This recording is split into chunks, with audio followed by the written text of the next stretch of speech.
The following program is hosted by immature, irreverent, obnoxious, and often disgusting young men.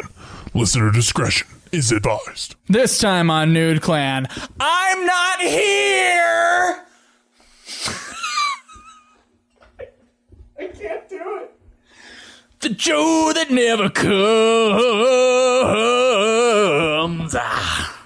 Yeah. Shall we play a game?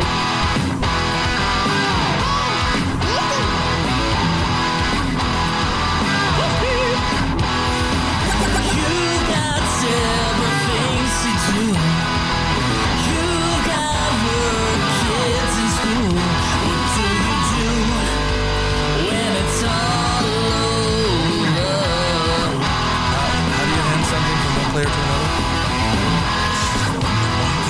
Dark soul and light. Turn on the TV, pick up the controller and play some games with the new plan. Welcome to another episode of Nude Clan, the video game podcast. I am your host, Caleb. I am Caleb Craig. And this is Cameron Wilson. And today we are going to be reviewing Ico. Wait, what? No Joe? What's going on? No Joe? He's not here, guys. Oh my God, you're right. I almost didn't notice. Yeah, I was kind of confused. I was like, shouldn't there be another person introducing himself? Yeah, you like walk in and it's just serene. Whoa. It's just calm and quiet. You know another thing? We were all laughing and having fun before we started recording.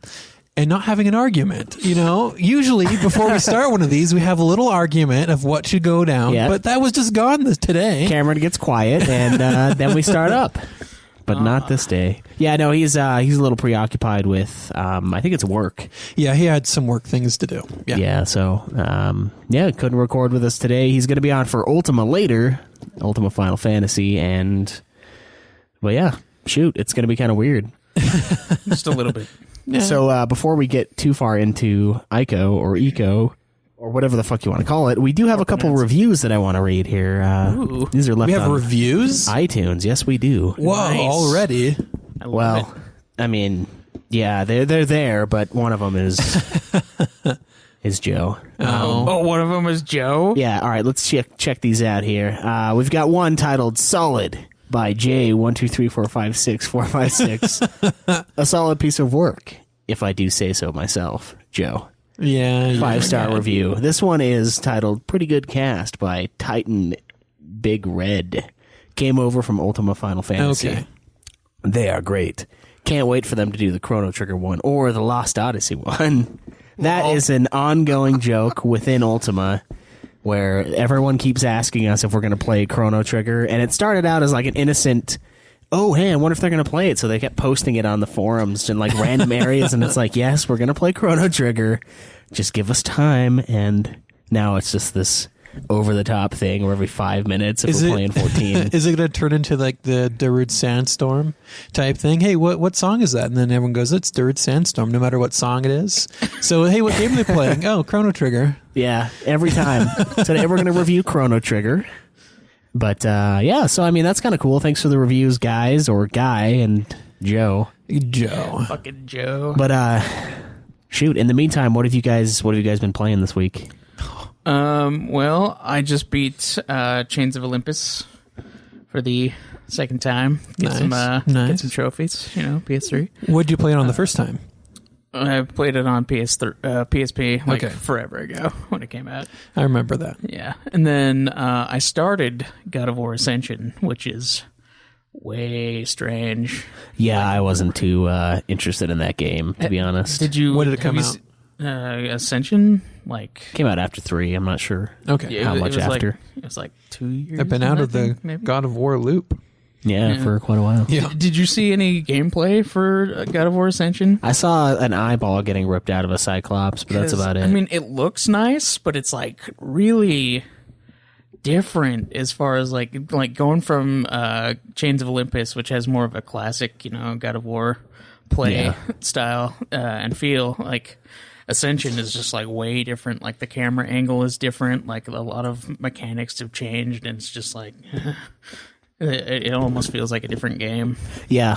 I haven't played it, but it sounds fucked up. And then, of course, A little Eco. bit, yeah. Didn't you start Eco this week? No, I started Eco forever ago, just before. No. How do you spell eco? I keep thinking ICO. Yeah, that's how it it is. is. Yes. ICO. Yeah, they're all capitalized too. So, yeah, I started it a little bit ago, and then I just barely beat it. I think yesterday.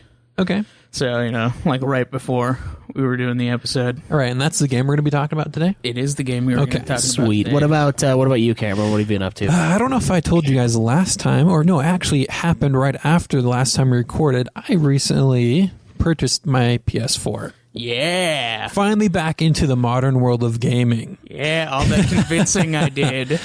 I still really, really want to buy my gaming computer, and that'll happen sometime Well, that's good. because I have lots of games on Steam I want to play. But I have been playing Far Cry 4 nonstop. Ooh. I love that game. I just love everything about Far Cry.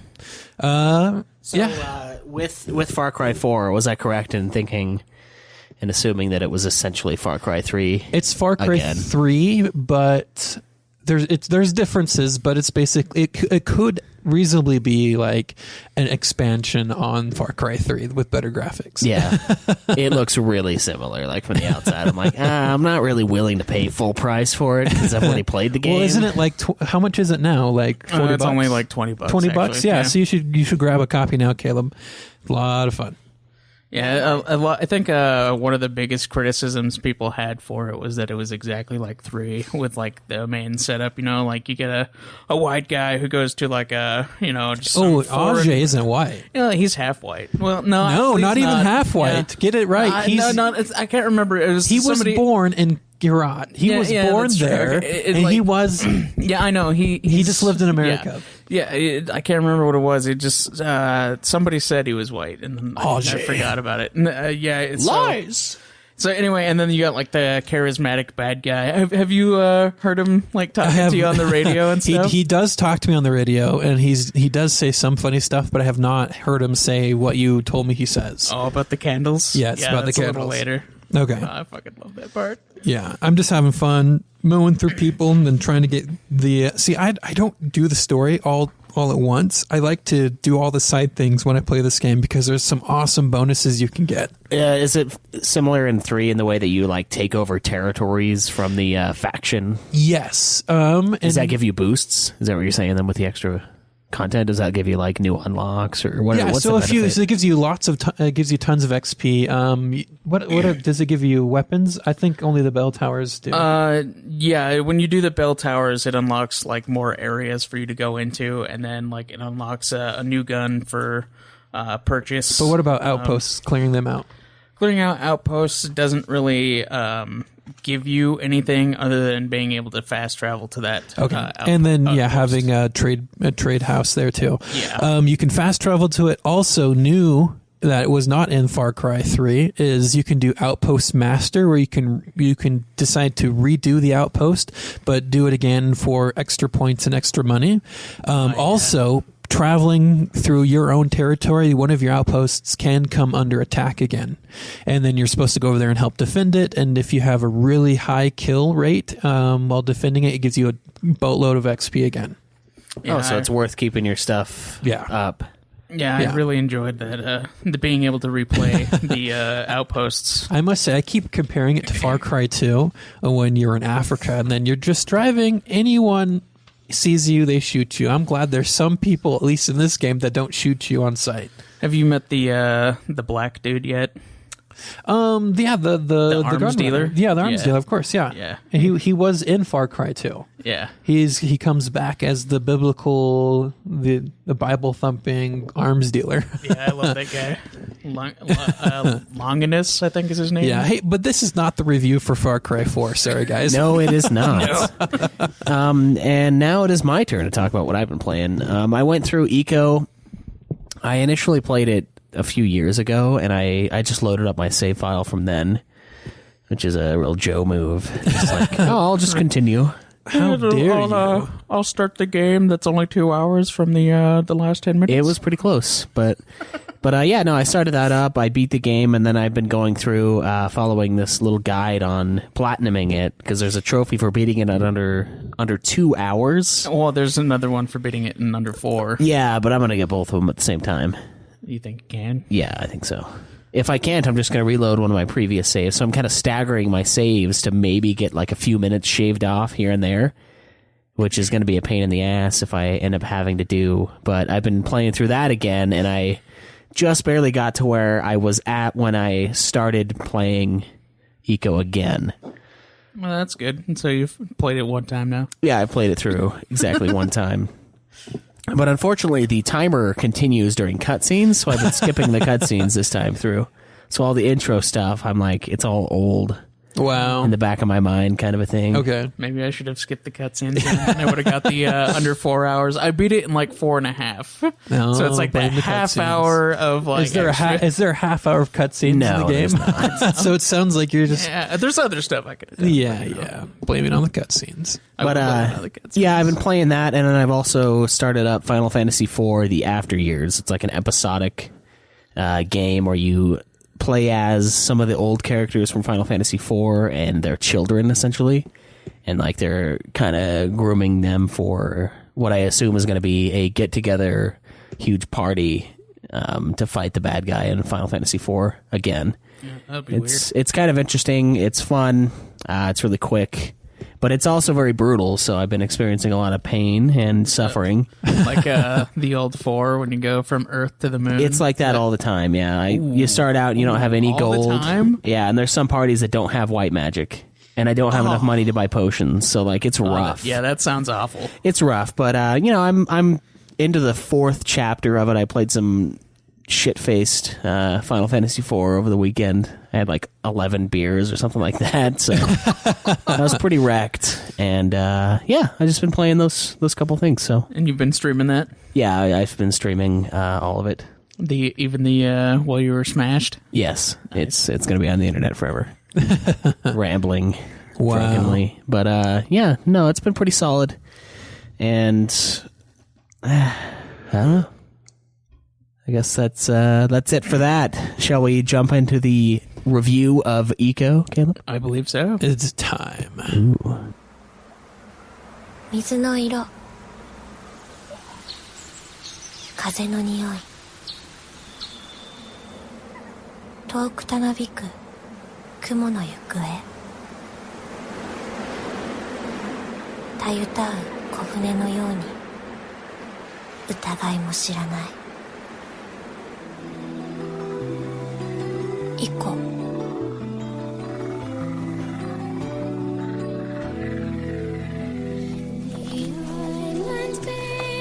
一人は生贄の少年一人は囚われの少女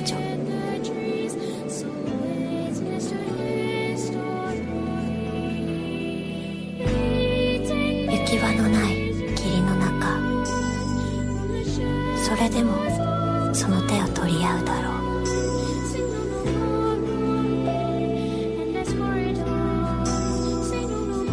ただ運命を拒んで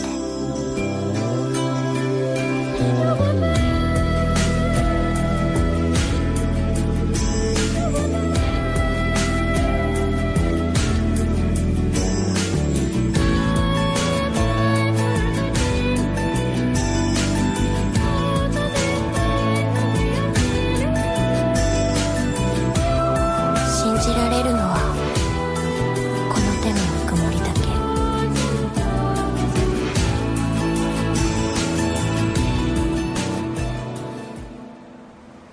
All right, guys. So, what is Eco? Like, I have no idea. I've never heard of this game before. Completely noob. I don't know what it is.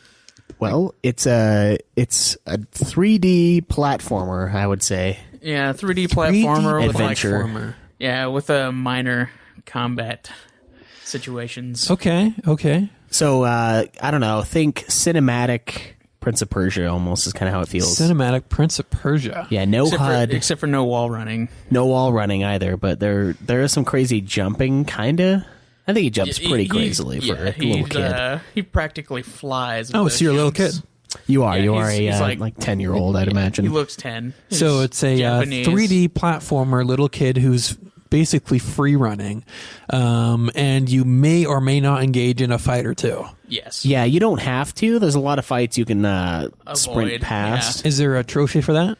No, there's nothing It for just that. basically, like, I just feel like all fights are in there just to increase your game time. All right, so distractions to completing it in your record time. Yes.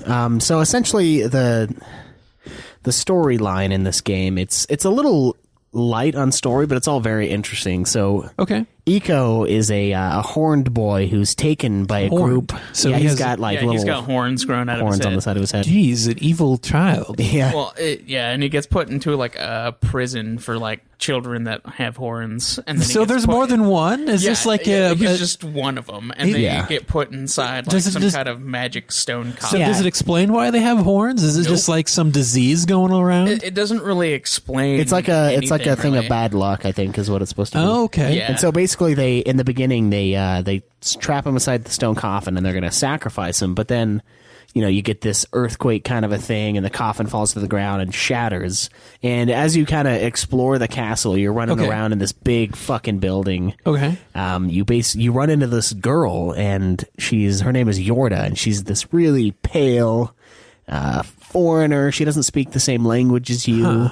And basically, your mission from then on is just to kind of move with her and escape the castle. is the Okay, you're trying to objective. escape the castle. She's not like, well, I don't know what she's saying, but I'm going to follow her. I don't know what she's trying to do. Well, she's like in this hanging cage when you first find her, and then you release her from that little cage, and then you find out she has like magic powers to open these special doors. Yeah. and so that's what. Oh, And so it's not like you're Yeah. doing it out of the goodness of your heart. You need her. Yeah, you need her to you get need her out. to escape, and she's also imprisoned there. So they kind of form a friendship and try to go okay. through.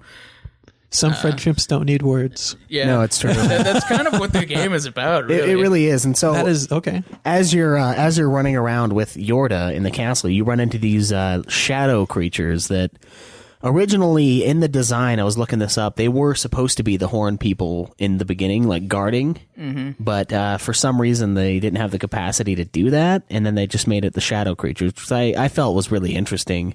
The style of it, you're fighting like shadows, and they have these weird abilities to like go down into the ground and come up behind you and knock you to the ground, kind of a thing. But the whole objective is to get out of this castle. And Yorda, when she goes and unlocks these special areas, she uses this like lightning power. She's basically the emperor, and she has like lightning jazz hands. And when she does that, it kills all the bad guys in the area. So Yeah, and any that you like ran past or didn't attempt to fight at all, they just get zapped to oblivion. yeah, and then you get Nice. to move on because it moves the palisade wall, not palisade. Giant dick statue. Yes, you move the cock statue out of the way, and you get to the ball statue. You move that one. The giant phallus statue Yeah. must be moved. Look at the sack. But and that's how you progress in the story is by Yeah. getting her to open these new areas so you can further explore and escape the castle ultimately. But anyway, you end up running into this magic sword thing, and it really looks like the God of War 2 sword. Yeah, it really does. The one that you get from Zeus, which admittedly God of War 2 came out later, but it looks almost the same. Okay. And this sword has that electric power in it, so It allows normal people to like open the doors. to Yeah, see and that's the people how inside. that's what the person that brought you to the castle initially was using, was that sword, and then opened it up. And then you later find out that the queen of the castle, which is Yorda's mother, What? is planning on sacrificing Yorda. Talk about plot twist. I know, Yeah. it's nuts. And it's revealed that she's going to take her life from Yorda and then live based on that. So there's like some sort of essence thing. So she can take her life to she's extend her own essentially life. she's getting old, and then she decides that she's gonna like possess her daughter's body so she can keep on living. Yeah, it's like Oh. it's almost like like she steals her essence. We want to go Doctor Strange level on it. Yeah.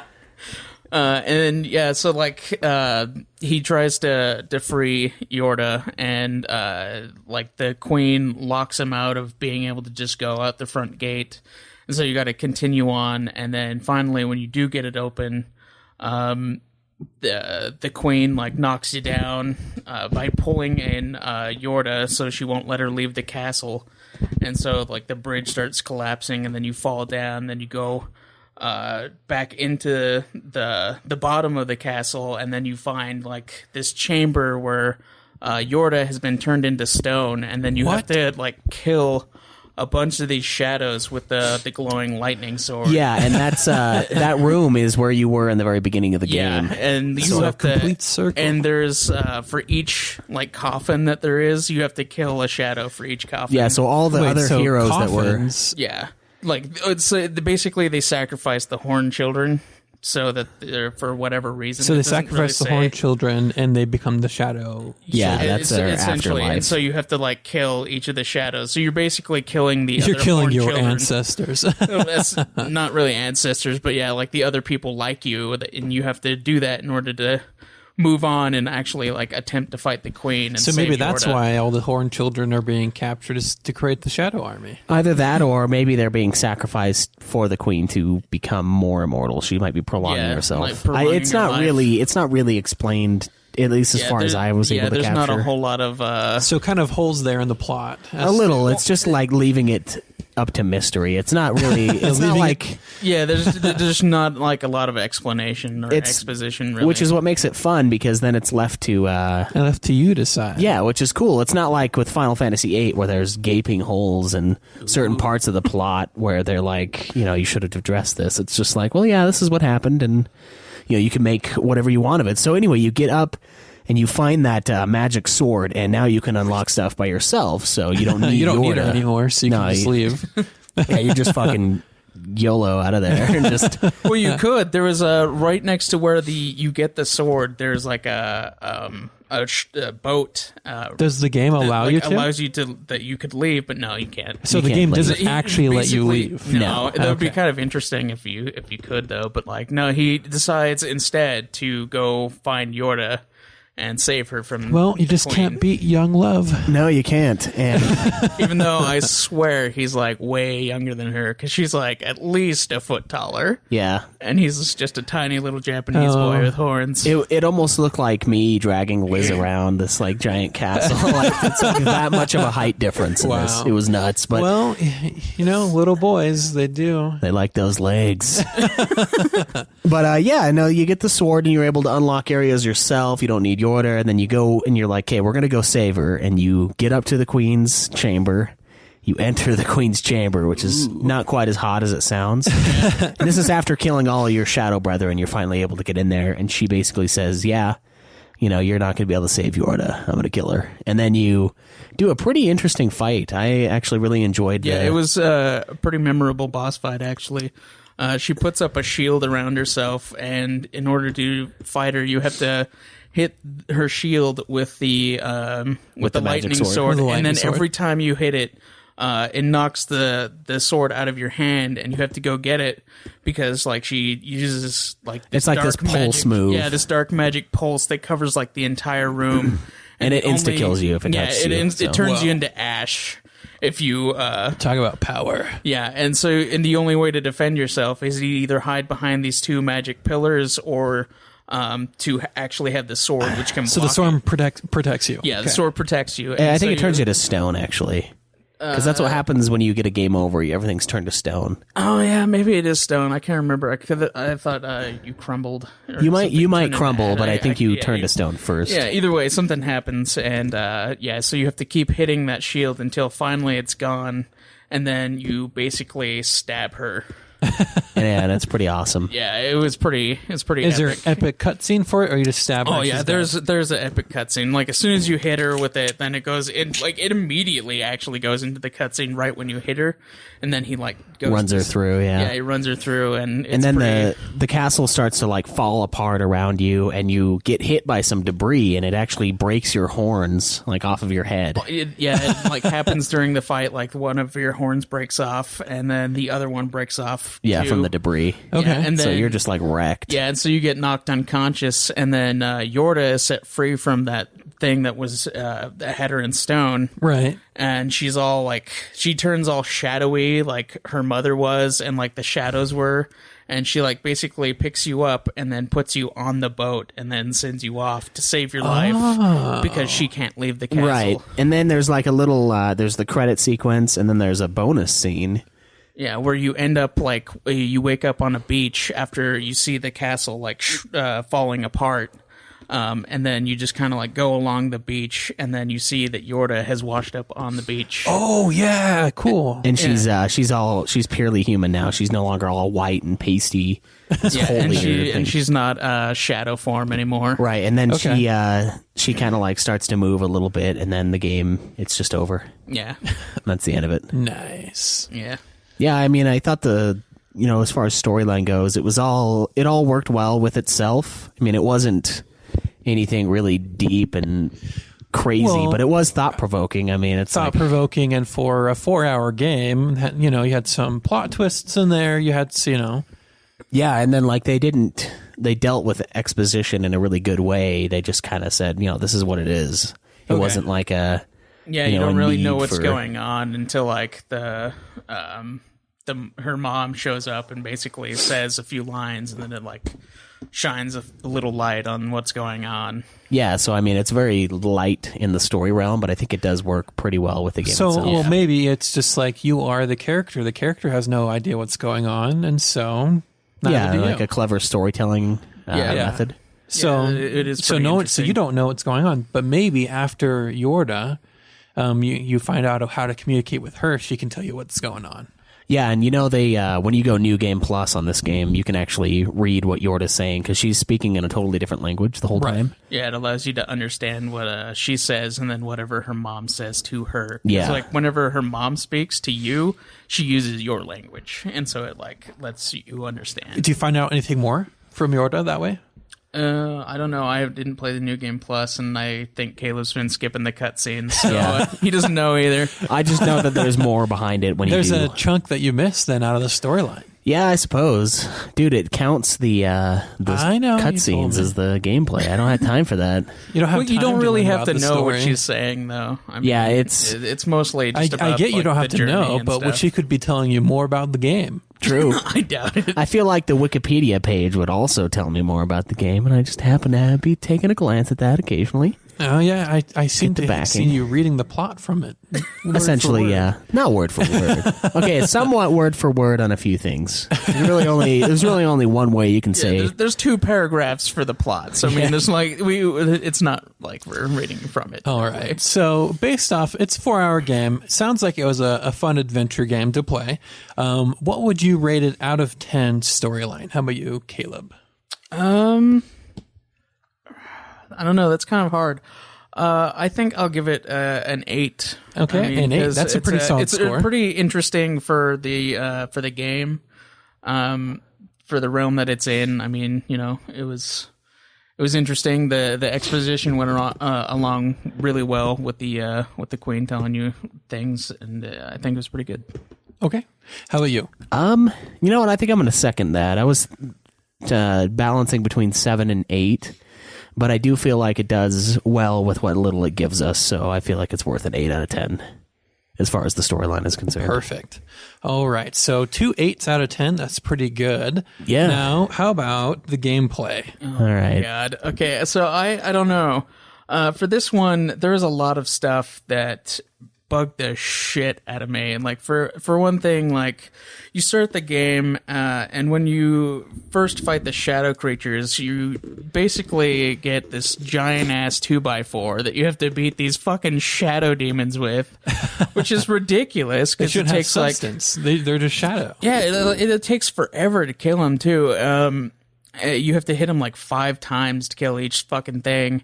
And that's kind of really hard for this game because with the combat, like you basically do one swing and then you have to wait like 3 more seconds before you can swing again. And it's there's kind of weird. There's strategy to it. I mean, essentially what you're doing for the whole game, you're walking through this castle, you're figuring out ways to cross it with Yorda, because I mean you can go climbing the walls like a fucking monkey, but she can't. Yeah, so you basically need to find a way to get her through these areas. Right, so there's a lot of puzzle elements, there's a lot of you unlocking regions, there's you blowing up you walls. Need each other in order to escape.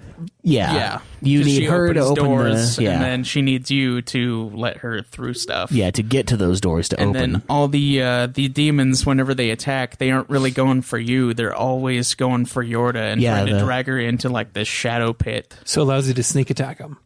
No. Yeah, but they still come for you. Yeah, they still come for you. And like you basically just have to, whenever they grab her, you just have to go for that one because like, they will drag her to the other side of the fucking area that you're in. Right, and it's so such a pain in the ass. With the gameplay, I mean, with the figuring out the puzzles, there's a lot of timing stuff that I know Craig is like probably infamously horrid at. I am pretty bad with timing, but there's a lot of timed jumps. The only problem I really had was at that part with the water wheel where you have to... I did that in one try on my second play. Fuck you. What's the water wheel? What it is, it's like this wheel that's turning around that's spiked. So you run into it and it hits you and you'll fall down and get fucked over. But you also have to jump onto it. So like there's a spiked platform, a regular platform, a spiked platform. It's like staggered, right? Right. But you have to jump onto that platform, pull yourself up, and then jump perpendicular to your previous jump to another platform. And if you pull yourself up too slowly, you'll fall down and get pulled under. If you do it too quick, you'll jump on into the spikes. And I don't know, the first time I played it, I had a tough time with it because there's a lot of timing in it. You got to like jump over and then like quickly pull yourself up and then quickly jump to the side and then get up there. Okay.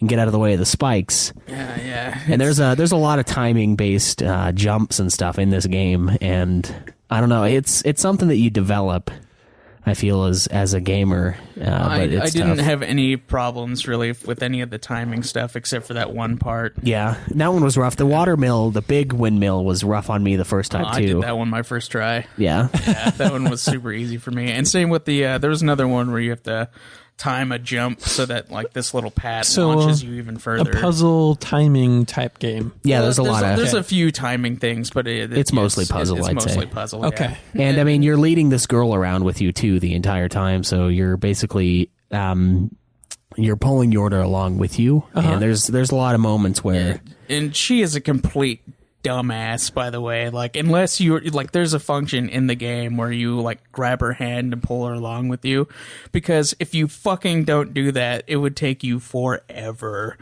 Like, I mean, the simple save function, you like find these stone couches, like, I don't know why. Stone couches that are just around and they glow, and like, I don't know why they're there. You just like chill out. But you just chill out with her and Netflix then and chill.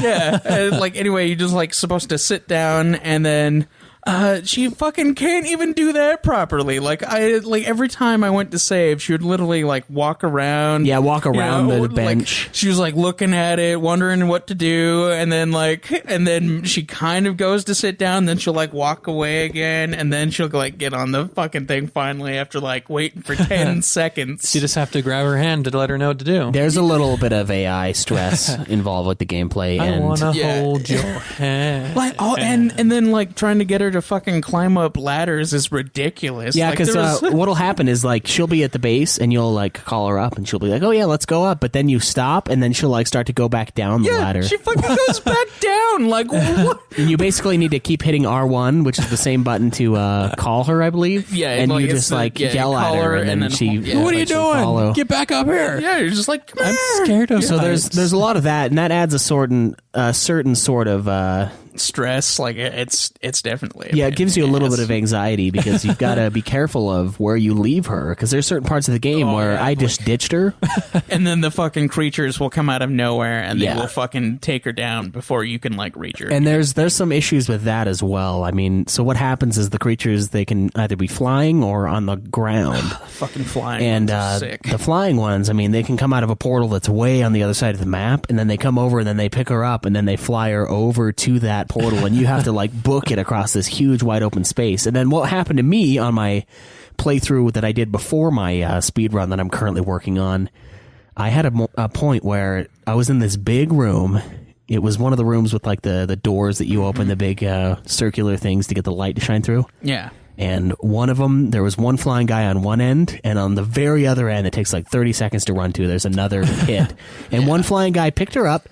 I was on the left side. He took her all the way over to the right side. I knocked her down, and then the other flying guy came and picked her up and took her all the way back to the left side. And it was just like, it's like you're the little brother, and you got your two older brothers that are like throwing they take your fucking toy away, and they're just like tossing it to each other like assholes. You can't reach. And then when the flying dudes are even like a little, like even like a tiny bit off the ground, you can't fucking hit them with whatever weapon you have. Yeah, like, you can- have you to can- wait until they actually get on You the can ground. jump hit, but that's only briefly. Like you only have a little bit of time to jump hit. And you have to time it because his jumps are fucking insane. Like he'll jump like 20 feet forward and it's like really fast. So you have to be like yeah, instantly. it's pretty quick. Like it's insane. So it sounds like there's a few frustrations in the gameplay, but do you feel like they did anything right? I feel like it's a very precise game. Like there's a lot of good things with the controls. Yeah. I do like the combat. I know Caleb has problems with it, but I think it's fairly decent, and I don't know. It is it's a little bit rocky, but the problem I have mostly with the gameplay is just how precise everything is. Like every little movement. Oh yeah, like you is have to be registered. on like for these little levers, you have to be standing directly like in front of these levers. You can't be a little bit to the side. Or Yeah, anything. You have and to you- be right there. You got to be right in front of it and then press circle. And it's really annoying trying to do a speed Yeah. run, and I walk up to something and I have to like move it a little bit to each side to then like pull down. It's like I'm like, jiggling to get something right in place. It works. yeah, Yeah, that was really stressful. And So that's another frustration. But what do you feel that made this game like enjoyable to play? Like what mechanic did you really enjoy? I think the overall just platforming and just like the way it actually plays is pretty good. I mean, like all the little puzzles are pretty fun. Okay. Just like going through, like being able to jump across like this huge gap and then like calling her towards you to like jump, and then you grab her hand and help you her jump? pull her up. yeah, and it's stressful Yeah, sometimes because it's like a huge gap. Oh, Like she's yeah, jumping and- 5.5 feet, and you're like, And you have to be really careful because, like, unlike a lot of other games where, like, will prevent you from falling off, like, a narrow path, Yeah. this you will definitely fucking fall. yeah, the game, there's Like, no you- safety net whatsoever. Yeah, you will fall and die. You will die off of anything you can jump off of. So, like, it's pretty intense, and that's pretty fun. I mean, I don't mind the combat too much. It's just that you spent like half the game with the stick, which definitely makes it kind of a pain in the ass. And then when you finally get the sword, Oh, it's epic. And then like you finally you just fucking kill things so much faster. So the gameplay, like, It makes you really appreciate that sword. yeah, you really appreciate that sword because instead of like hitting everything 5 times, it becomes like 2. So Yeah.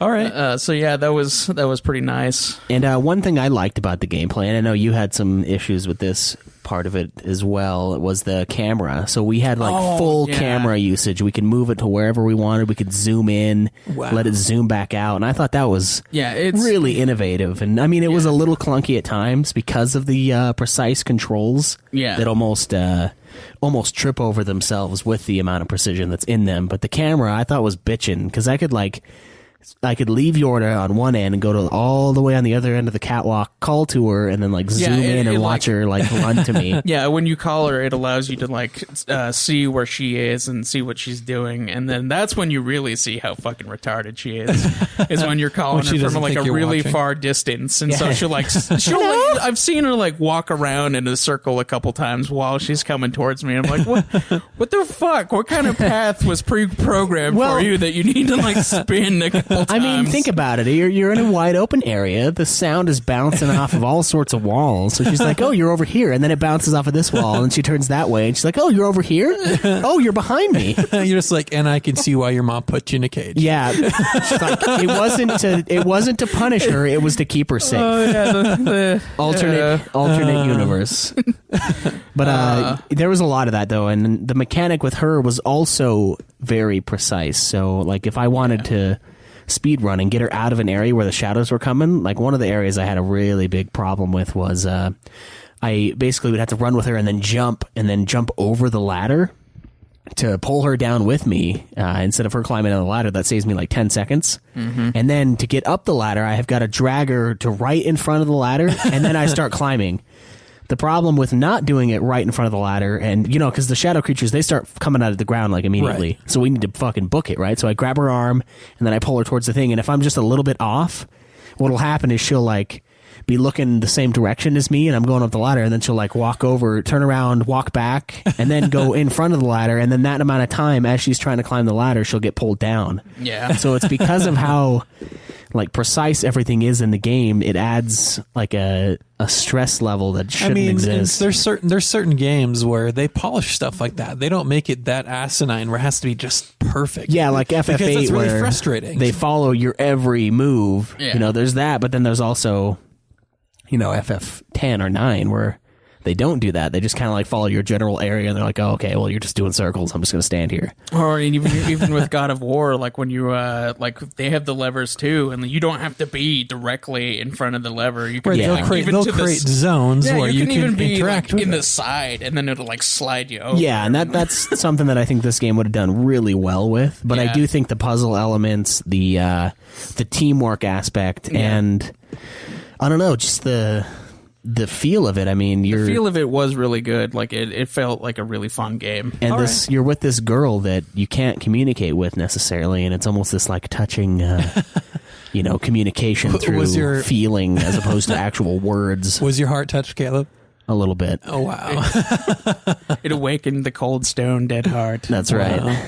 All right, something so stirred. Gameplay out of 10. Let's start with you, Schweiss. What would you give it? I think I'm going to go with 7. On this, and the big detractors are the ratios, the aspect ratio of certain things, the stressful nature of the shadow creatures. And it's weird because there's certain areas that you can like stay to the left and you can kind of keep them from popping right off the bat, and I don't know, stuff like that. It seems a little bit cheapened, but it was still a lot of fun. Okay. I think I'll go with a 7 as well. I mean, I had a lot of problems with just like certain, like with the fucking windmill. Part of it was like the camera, and the camera I think is a really big problem, but it also added a lot of like good stuff. But the camera would just like wobble around whenever I tried to like jump onto that windmill, and just like preciseness of it made it kind of a pain in the ass. But like then again, the camera also would like show you really awesome cinematic parts. Like zoom out when you're like going towards something. Oh yeah, that's another thing we wanted to mention before we move on from gameplay is the game doesn't have like a heads up display or anything. It's just your character and the open screen, the open world. There's barely any real loading time. It's all very quick and crisp, and it's just like, it's almost like a movie. Yeah, and there's no health or anything. Oh, the one thing, while you're fighting, every time you got hit by one of the shadows, you'd have like a stomach ache for like 10 minutes before you could get back up again. Yeah, when you get hit, you fall down and you're like holding your gut, and then your guy like, oh, and then he stands up. It takes forever for him to recover from it, which is a huge pain when they're trying to drag her down into hell. Yeah. It creates problems. Oh, and then another thing, should have talked about this before we scored our gameplay, but Probably. there's optional weapons that you can find. There's like a wall in a certain part of the game that you can push against and like open up a secret passage. Oh, so you can actually trade your board out for something else. Yeah, you do. or even Yeah, better. you get a sword like halfway through the game, like just a normal sword, and then there's like a secret mace you can get. Yeah, and then on the new game do those plus, help? on the new game plus, the mace turns into a lightsaber sword. Like, not even kidding, it's a lightsaber through and through. And the funny thing about the lightsaber is, when you're holding it normally, it's like it's probably gladius length. It's kind of mid range between dagger and sword. But when you grab Yorda's hand, the lightsaber like extends about 15 or 20 feet. So it's just like, which when I saw was hilarious. The lightsaber is a metaphor for his penis. Yeah. I've been trying. I'm just going to do it. I've been trying this whole time not to call him horny kid. It's a worthy name. He's horny kid based on that lightsaber. We all know it to be true. But yeah, there was certain cool things like that, and just a few hidden gems. Okay. Does that change your rating on the gameplay? No, I think it stays about the same. It stays the that was same, just something yeah. I wanted to add. Just little bonus tidbits. Okay, I love your tidbits. Ooh. So on Cut to glass with those tidbits. All right, on to design. So describe that. The design. How does it look? How's the feel? I really enjoyed the design of the game. You're in a really old giant castle that's basically in the middle of an ocean. It's How got, would you describe like the style in which everything is drawn? The style is pretty realistic, I would say. I mean, the main character, the boy, looks exactly like a little Japanese kid with horns. Like, Yeah, I mean, I've seen plenty of little Japanese kids with horns, and this is as real as it gets. Yeah, like that's as close as you'll possibly fucking get on a PS2. And I mean, we played the PS3 version, which looks much better than the PS2 version, like worlds better. So would this the level design and the world, would it seem out of place if it was in a more modern game like Far Cry or something like that, or would it look just like it would belong there? I don't know. It would have to be another platformer, I'd say, just based on the design layout of the castle. Yeah. With the broken sections, the moving of ladders, the pulling down of chains to climb and swing from. I feel like that's what makes it not work in a Far Cry kind of environment more than anything. But I think the look of it is. I just want to kind of get like an idea of the artistic style. I don't know. I kind of agree with Caleb. It just looks realistic. It's kind of like I don't know, almost like a European castle. Yeah, it's a sort of a like feel. Lots of stone. Just like imagine an immense castle with like stained glass windows and everything, and then there's like these two separate sections that are like kind of on their own islands that have like bridges to that like send lights to open up the enormous front gate that has like a stone bridge that extends to like the mainland. Yeah, I would almost say like a mix between European sort of a look and I don't know, almost like weird Aztec technology. Yeah, it was like it seems like it's way advanced, but at the same time it's primitive. Yeah, like all the little statues and the little things that light up due to like the weird magic powers are all kind of like an ancient Aztec-y kind of thing, where like the castle itself is like a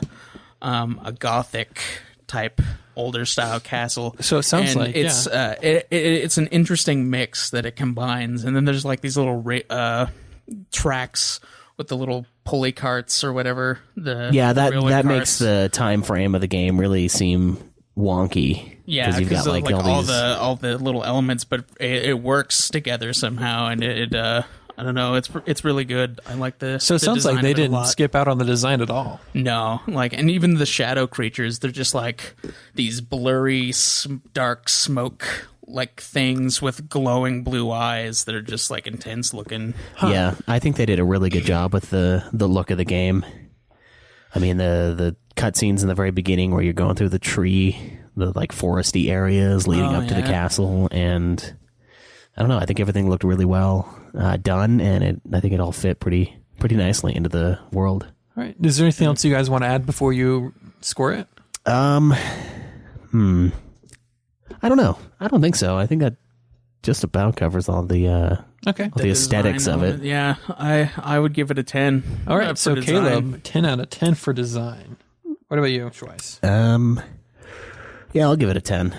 I feel like for the day, Perfect score and design. even though it was it looks like shit in a lot of ways now, it did look pretty good in 2001 when it came out on PS2 comparatively. And I think it still looks pretty good even now. Like if they were to like update it even more, it would make it look more crisp. It would still like feel really, really nice. Yeah. Feels real nice. Real nice. All right. So that is the design. How about music? You know, the music was pretty good in this game, actually. It was kind of like I don't know, how would you describe it, Caleb? I don't know, like a melodic background at times, but it always happened when it needed to. It wasn't always on. Like there was a lot of silence in the game, and a lot of just hearing your footsteps and crying out to Yorda to hurry the fuck up, kind of a thing. And then what she'll do is she'll like hint at certain things. She'll like point at something, and that'll kind of give you a hint as to what you need to do to get out of the area. Okay. And so there was times where you would just hear the sounds of the map and your character is speaking back and forth. But the few times that a song comes on, I felt like they were all really good. Yeah, it added like elements of ambiance and emotion to certain bits, like during cutscenes, and then whenever the shadow creatures emerged, it was like a kind of weird, Uneasy. So a weird uneasy Okay. kind of tone that was going on with the weird Kind of shadow alerts you that they're creatures. there, and a great way to Yeah. set the atmosphere, making you on edge. Yeah, Definitely. setting you on edge and making you want to go resolve the thing as soon as possible, kind of thing. Did it make you guys feel like they spent a lot of time thinking about the music and designing it to fit the game? I would say probably. I mean, like you normally don't get a game where there's just like no kind of music, especially for a game that kind of feels empty like that one. Like there's nothing really going on. There's a lot of empty space. You're just kind of like going through this like dark castle where like there's nobody else there. Like Okay. no one except for like a few weird creatures that come up, and it I don't know, it does fit pretty well with the, like whenever the music does appear. Okay. And then it definitely adds to the game, I think. Okay, let's go ahead and not just music, but let's like just take the game's sounds in general. Like his footsteps, the way they would yell at each other, then The things in the waves, level, the breaking. Yeah. I think all of that is done pretty solidly too. I feel like the sound is. Did any interactions sound out of place, or did it just like really help you pull you into the story?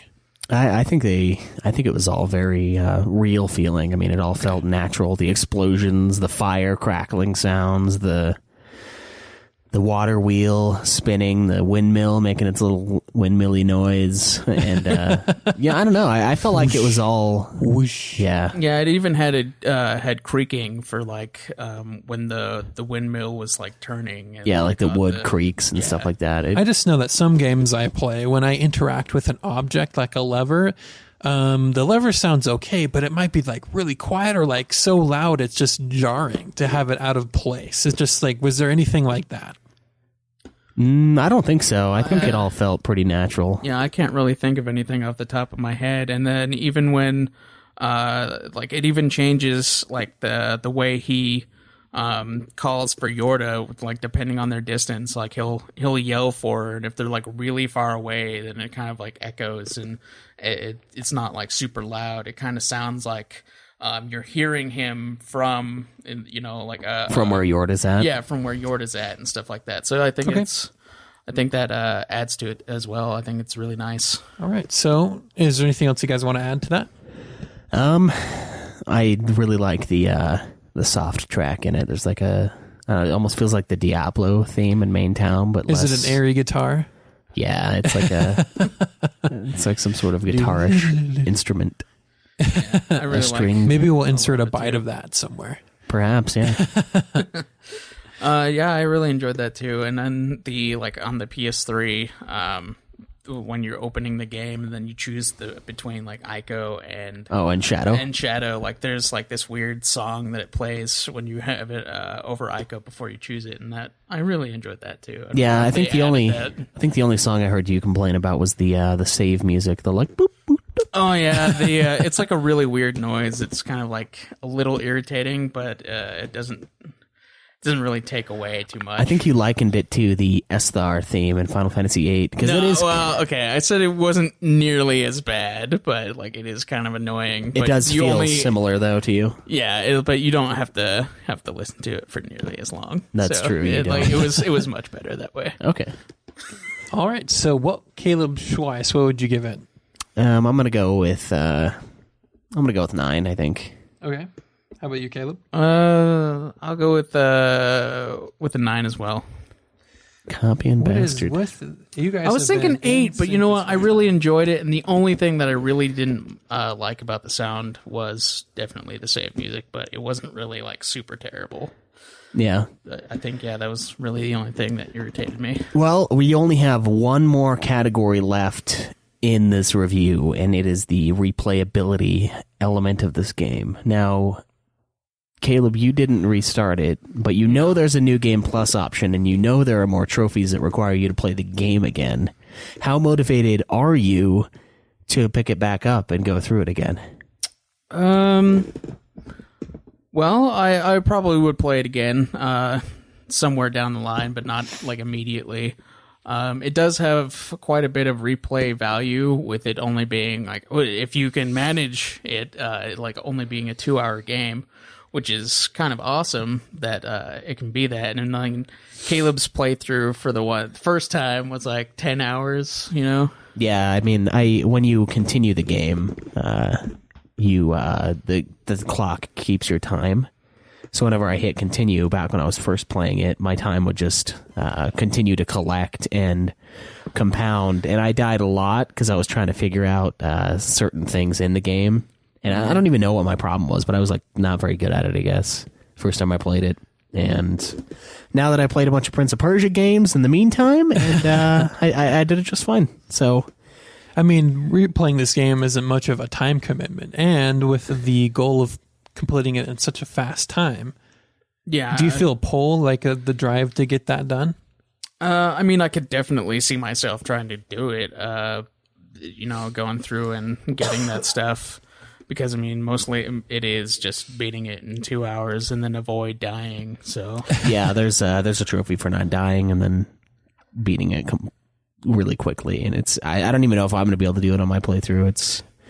I'm going to be cutting it close, man. I just don't know.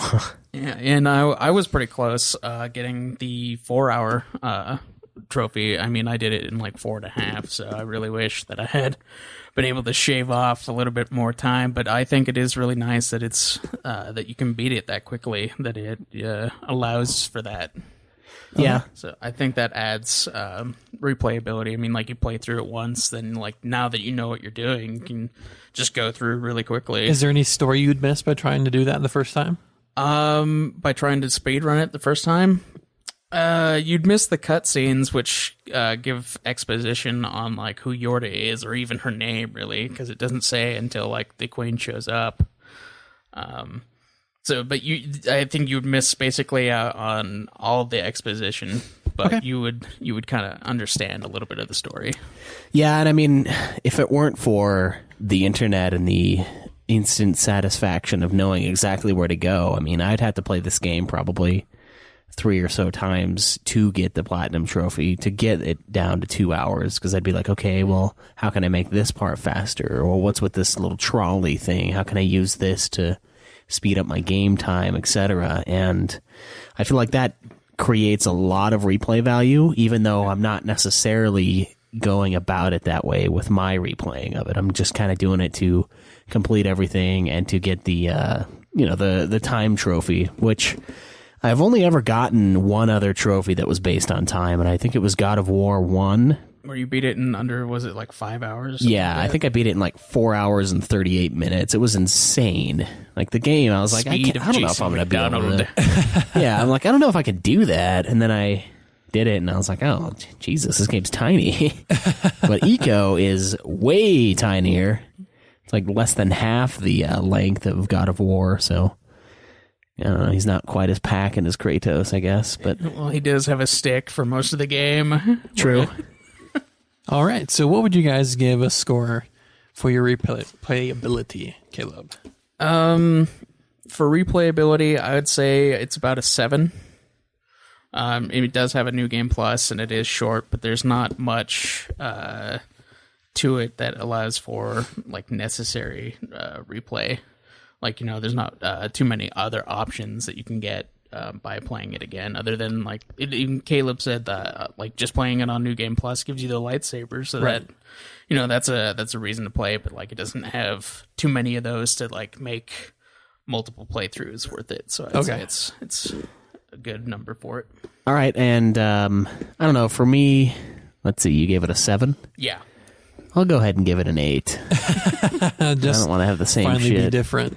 But, I feel like it definitely has some value, and some of it, the only reason why it's not higher than an 8 for me is the hidden items, the extra weapons. They require you to hit a tree first, have this little orb thing fall out of the tree, and then you go push this wall, and then you throw the orb into a chalice, and then it drops this sword down from the sky. Now, if I were to find that hidden wall, I'd find the chalice and not know what to do, really. And I don't know if I would have just naturally figured out that, oh yeah, let's go, smack some trees, see if anything falls out that I can toss into the chalice to then get the item to drop.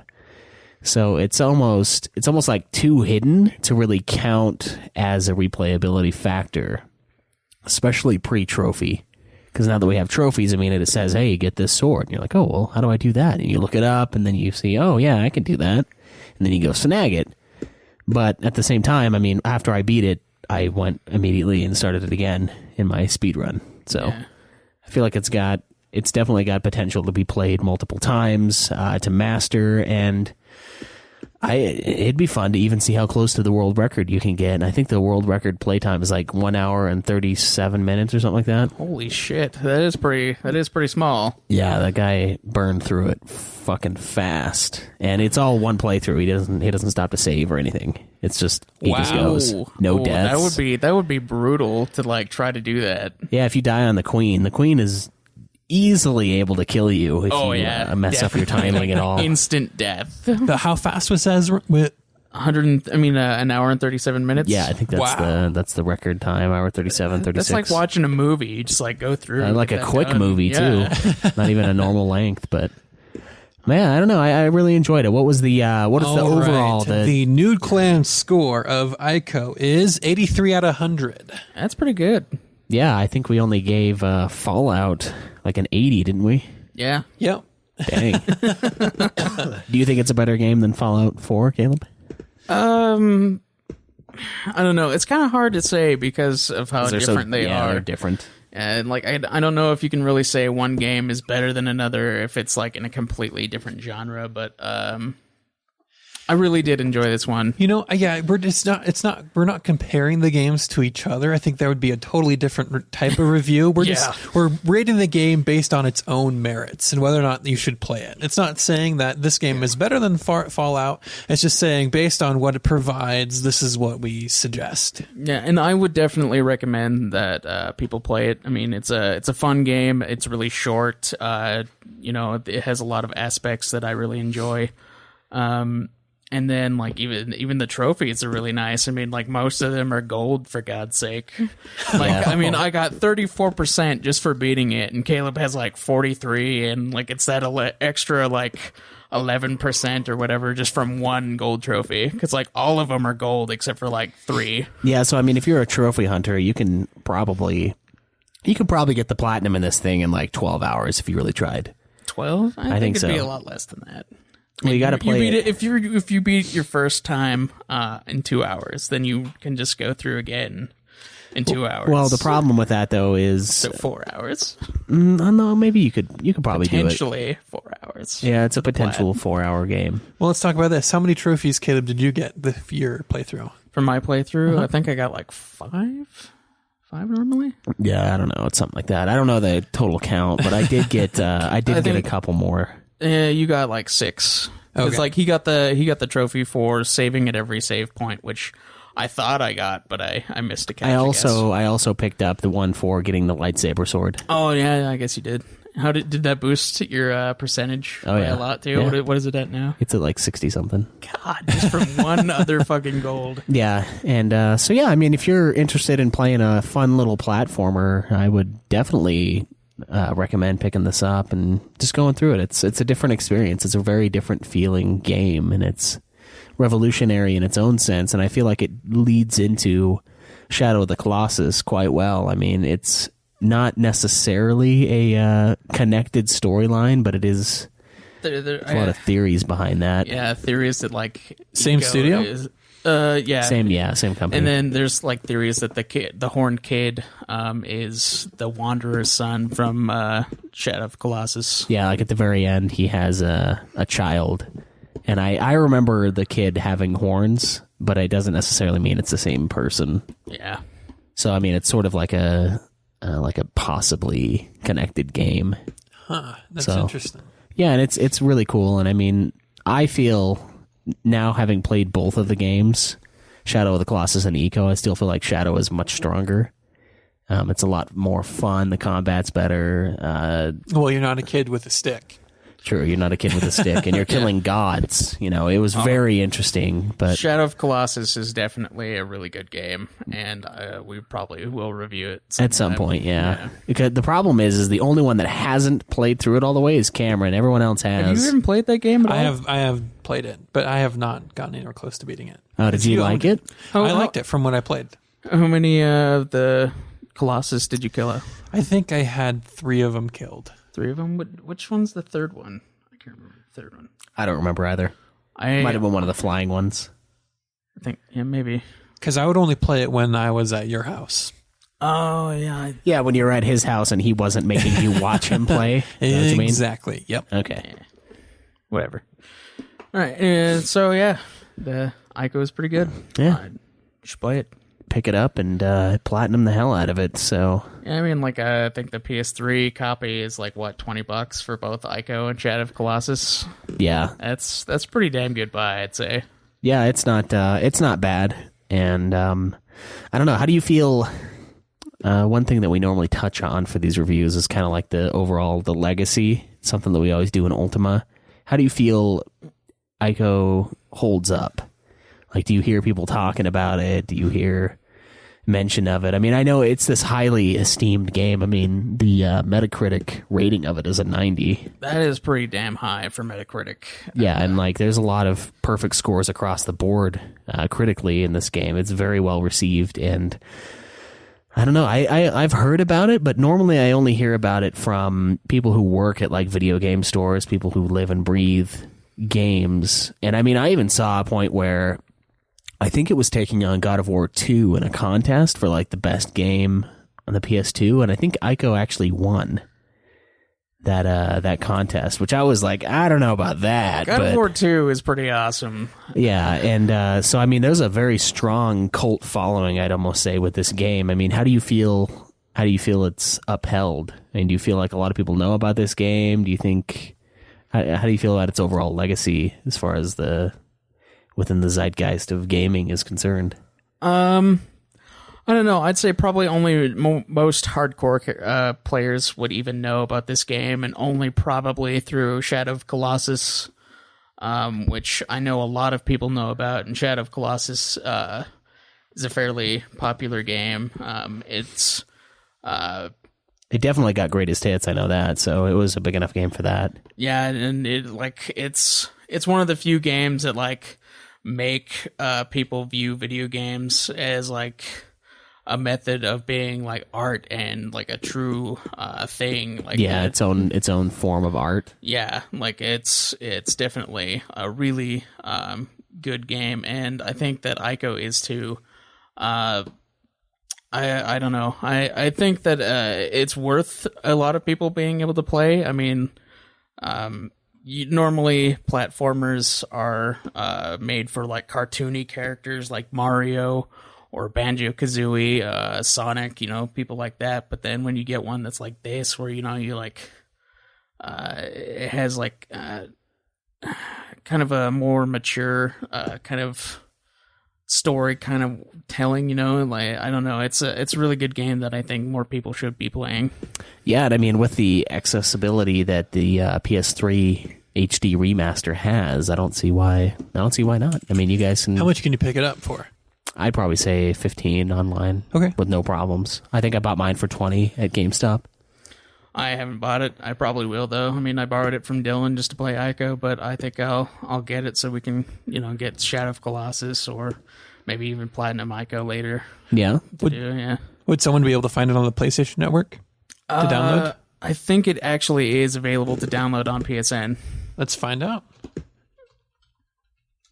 Yeah. Let's check here. I remember seeing it on there, so I think that it is available on the PSN store. Yeah, it's on the PlayStation Store, so you don't even need to find a physical copy of it. It's like $16. Yeah, perfect. So I can continue to be lazy and not have to leave the house.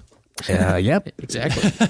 Although I'd recommend Amazon, I mean, obviously, because yeah, but then you have to wait how long for the game to arrive? Yeah, a couple days. Still, though, I mean, then you'd have the physical. I don't know, Cameron. Do you think, based on what we've said about the game, do you feel like you'll ever actually play it? I feel like I would play it if I borrowed it from one of you guys, but to actually purchase it myself, I don't feel like I would. But maybe if I beat Shadow of Colossus, I would be more interested in that connection it could have with Ico, and then want to play it. Okay. All right.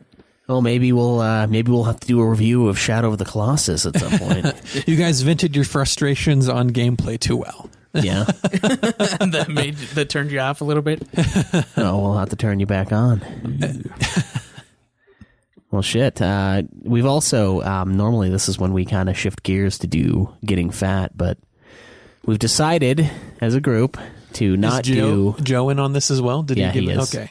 To not do getting fat every week. What we're going to do from now on is do it bi-weekly, and that way, we don't have this big review episode. Normally, big review episode. This one's probably not very long. Because, well, it was a very long game. No, it's a really short game, but yeah. The idea is that we won't want to have 2 hours of a big game and then 40 minutes of fat. And then also, another good point that was made by, I think, Cameron, is like, if we give it a little more time, our progress can be a little bit more noticeable. So It's not just like I'm only up because I ate a bunch last night.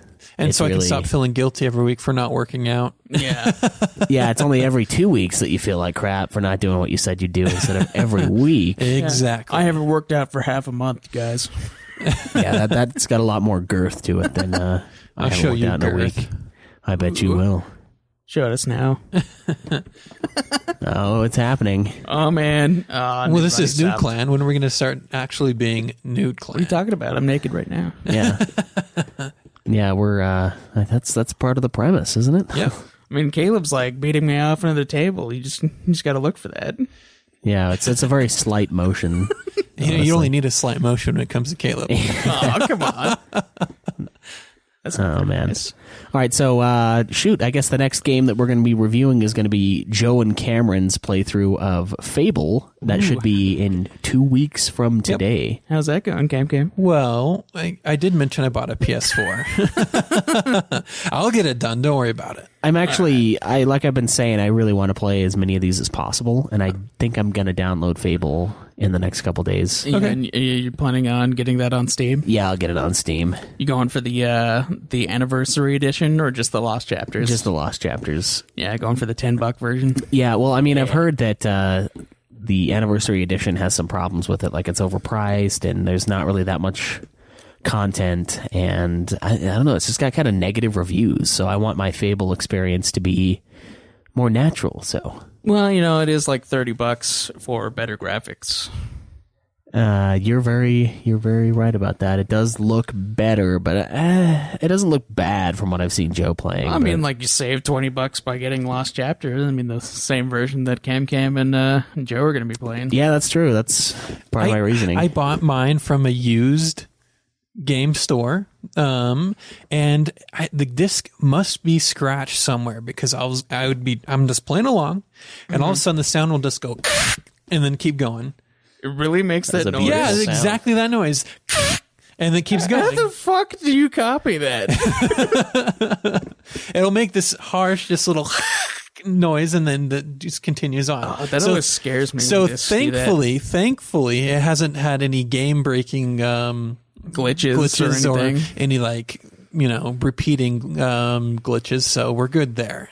When I was playing Ico, I didn't really notice any glitches. Did you, Caleb? No, it was actually very well programmed. There wasn't, maybe one thing. I knocked a shadow guy off the cliff, but he didn't disappear. Like, he was still down there. And so I basically had to reload my game for that. But that's the only thing I ran into. I did something similar. Like, I ran away from, like, there's only one shadow dude left. And, like, I basically ended up, like, just in the same area, just, like, in a higher point. And, like, it was a flying dude, and he was still there, and he, like, flew over to me. Talk about glitches in Far Cry 4. I've already have 2 glitches that happen every now and then. I didn't notice a single glitch when I played. For me, something has to be just right. If I switch my throwable at the same time I'm switching my weapon, let's say I'm switching it from knives to bait. At the same time, switch my weapon, I go to throw it. He pulls out a rock instead of either. You just throw a rock? Yeah, so I press the button to do the throwable, and he pulls out a rock out of nowhere. It's like, and I try to throw it, I do it again, I try to throw it, and so I have to stop, change my weapon again, and then reselect what I wanted to throw, and then it's fine.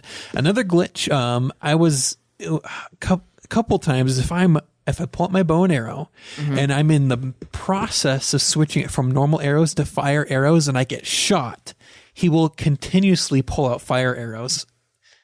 And it looks like he shoots them, but he doesn't actually shoot them. So it's like, pull out a fire arrow, and I can't do anything. It's locked in that. I can switch my weapon, but if I pull out my bow again, he keeps doing that. Oh, wow. That's kind of weird. So what I had to do is find a guy on the ground, switch his weapon for my bow, switch to his weapon with my bow, and then get my bow back, and it stopped.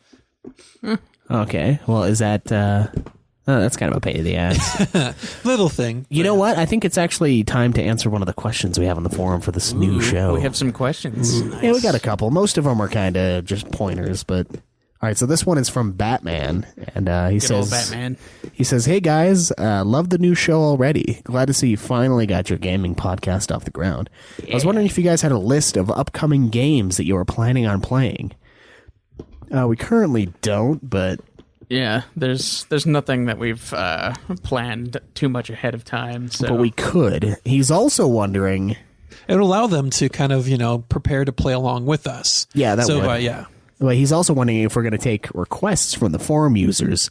If you guys are taking requests, please add Lufia 2, Rise of the Sinistrals to your list. It's only available on SNES emulators, to his knowledge, but is an absolutely amazing game that not a lot of people have played since it came out at the end of the SNES lifespan. I know you guys have had your fill of JRPGs, but this is one I'm sure you won't be disappointed in. Also, I think you guys should continue to do the history of segments in the show as well. It would be cool to learn about other companies and development histories of the games. Okay. I think it'd be cool, and Joe wants to do this for his episodes, is do like a history of video games. Actually, I don't know if Joe wants to do that. I think he said he didn't. He said he didn't want to do the history of video games. I thought he called that whole idea. He might have. I remember when we first conceived the idea, he said something about he doesn't want to do it, but I think he actually said that last time that he did. Yeah, that he called the episode for him to plan it. I think that it would be really cool to do history of like certain series and certain studios.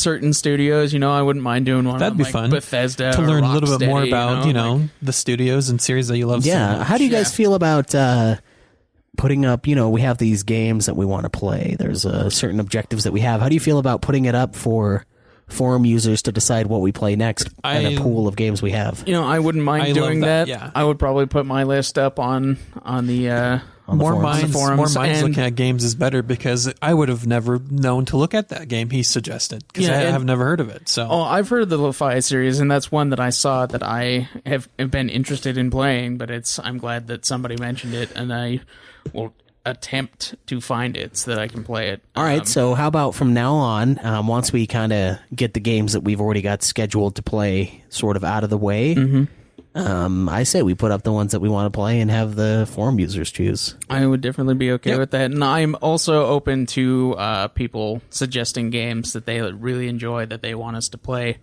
I mean, I feel like that's Create a little poll on the forums. Yeah, we can do like a polls. little bit of interaction there for people who want to like tell us their favorite games that they want us to review. Yeah, and I mean, see what we think. maybe it'll be ones that we'll add to our list and throw up on the polls. Maybe But yeah, it'll be games that we already have. if you that guys we want wanna to, if you guys want to do that, you can go to our forums at ultimafinalfantasy.com or you can go to nudeclan.net. It's all of our podcasts are combined. And Clan Network. that's right, the Nude Clan Network. And yeah, you can just post your questions or comments on our forum page there under the Nude Clan section. And I don't know, I think we can probably get those polls up pretty quick. I mean, obviously Fable's going to be set in stone because you guys already have the games. Been announced also. Yes, also been announced It's multiple nice times. to know 2 weeks ahead of what the game's going to be to give us in general. Yeah, Just instead of time like to beat the game. instead of like 3 days. Yeah, I was a little bit rushed on Fallout. Just a little bit. I might want to play that again just so I can, really find out what the game's You know, I've actually, me and Caleb talked about this. We had an idea to maybe revisit Fallout 4 after like a couple of the expansions have come out.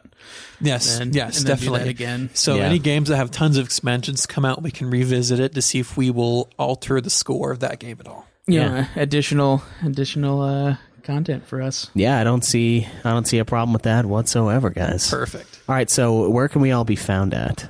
Well, you can find me at Nude Clan Cam. That's on Twitter. It's always funny. You can find me at Obsidian Bah, BAH on Twitter. And I am at UFF Podcast for the Ultima Final Fantasy show, the ultimate Final Fantasy podcast, in case you're wondering. Do your spot. And then, Joe, if they want to get mad at him for not being here today, where can they rant at him at? It's at Joseph de Gaulier, isn't it?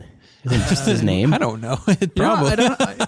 No one remembers how to spell his name. Well, anyway. it's DEGOLYER. So, yeah, I think that's his thing. So, yeah, get on there.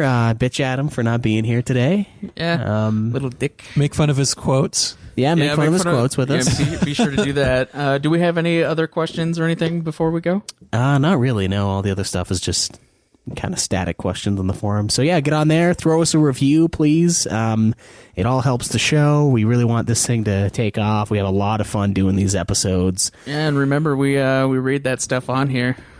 Yes, we do. We will read every review that comes our way. Yeah, we'll make fun of you for it. No, Feed I'm us. just kidding. Feed might, us. though. All right, guys. Well, until next time. This has been Nude Clan. Enjoy the nude. Yes, live always in the nude. May the list go on. Yeah!